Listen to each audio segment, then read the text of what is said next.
बिनविरोध निवडणूक हा पॅटर्न भाजपकडनं जोमाने राबवला जात असल्याचं या निमित्ताने आपण खरं तर वारंवार बघतोय।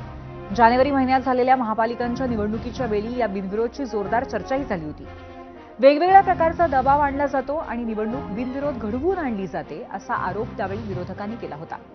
निवडणुकीमध्ये मतदान व्हायलाच हवं, लोकशाहीत बिनविरोधला जागा नसते असंही विरोधकांनी वारंवार म्हटलंय। पण आता या 17 जागांसाठी भाजप पुन्हा बिनविरोधसाठी प्रयत्न करत आहे। भाजप नेते आणि महसूल मंत्री चंद्रशेखर बावनकुळे यांनी तशी माहितीही दिली आहे। आता या ठिकाणी मला हे सांगायचं आहे की केंद्रामध्ये आणि राज्यामध्ये भाजप, शिवसेना आणि राष्ट्रवादी काँग्रेस हे तीनही पक्ष भलेही महायुतीत एकत्र असतील पण स्थानिक पातळीवरती त्यांच्यात अनेक ठिकाणी बेबनाव आहे।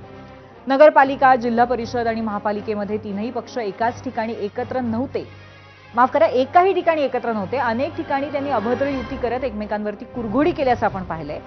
संपूर्ण महाराष्ट्राने हे एबीपी माझाच्या माध्यमातून वारंवार पाहिले आणि आता एकमेकांवरती कुरघोडी करून जिंकून आलेले स्थानिक लोकप्रतिनिधी त्यांच्या विधान परिषद उमेदवारांसाठी मतदान करणार आहेत। तर आता या निवडणुकीमध्ये नगरपालिका, जिल्हा परिषद आणि महापालिकेसारखी स्थिती टाळण्यासाठी भाजपचा बिनविरोधचा आग्रह आहे का, अशी शंका आहे।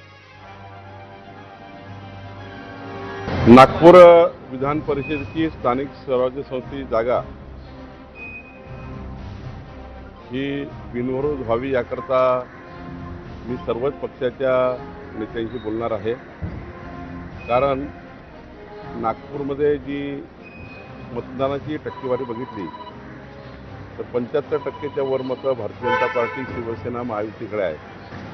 पेट्रोल डिझेलची टंचाई आहे किंवा कोणी आपत्ती आहे याचा विचार करून मला वाटतं ही निवडणूक अनौपचारिक व्हावी अशी विनंती मी सर्वांना करणार आहे। आता बघूया या निवडणुकीमुळे कुठे कसा वाद रंगतोय ते। सर्वात आधी